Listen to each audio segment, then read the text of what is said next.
Dès que le soleil se pointe le nez, c'est immanquable, les chauds rayons provoquent chaque fois la même frénésie. Les bains de soleil sont populaires. Qu'est-ce que vous utilisez comme crème solaire? 30 minimum. C'est vrai? Oui, Pourquoi? parce que les rayons UV sont très forts. Il faut se protéger.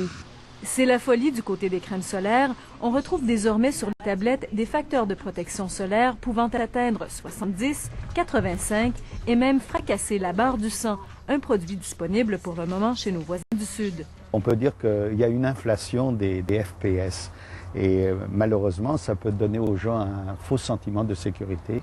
La différence entre les FPS est négligeable, selon le Dr Fenster. Par exemple, un FPS de 15 offre une protection de 93 %. Le FPS 30 est un peu plus efficace, à 97 %.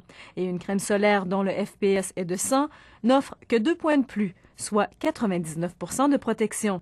Et de plus, du fait que ces crèmes solaires, avec ces hauts chiffres de FPS, sont dispendieuses, les gens ont tendance à les économiser. Et ça peut causer des problèmes. Et ce qui est vraiment important, c'est d'utiliser ces crèmes de manière régulière, de les réappliquer, disons, toutes les 2 heures, plutôt que d'utiliser des crèmes solaires avec des chiffres astronomiques. Une petite, quelque chose ici. FPS élevé ou pas, en cette semaine de prudence au soleil, les dermatologues insistent sur l'importance d'examiner sa peau régulièrement à la recherche de taches ou de toute anomalie.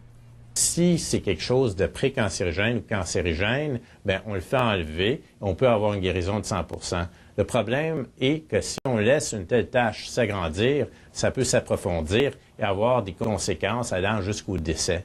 Malgré la multiplication des crèmes solaires et des FPS, le cancer de la peau est toujours en hausse. Le mélanome, par exemple, tuera cette année environ 940 personnes au Canada.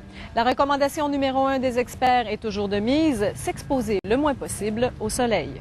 Annie Hudon-Frissot, Radio-Canada, Montréal.